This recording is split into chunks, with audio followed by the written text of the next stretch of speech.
Hi friends, ఎలా ఉన్నారు? Welcome to my channel బంగారం శ్రీనివాస్ వరల్డ్స్. ఈరోజు మీకు చిన్న ఇన్ఫర్మేషన్ షేర్ చేద్దాం అనుకుంటున్నానండి. ఈ వీడియో నచ్చితే కనుక లైక్ చేయండి, సబ్స్క్రైబ్ చేయండి, మరో నలుగురికి ఇన్ఫర్మేషన్ షేర్ చేయండి. Thank you.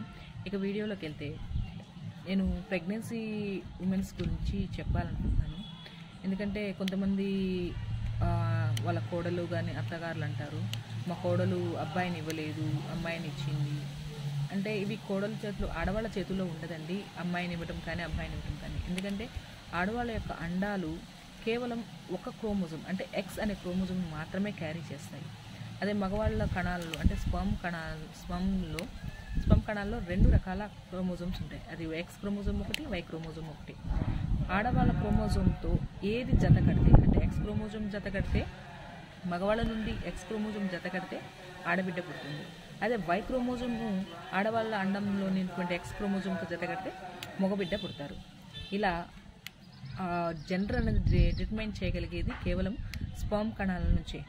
ఓన్లీ మగవారిలోని కణాలు మాత్రమే పుట్టబోయే ఒక బిడ్డ యొక్క జెండర్ని క్రియేట్ చేయగలుగుతాయి.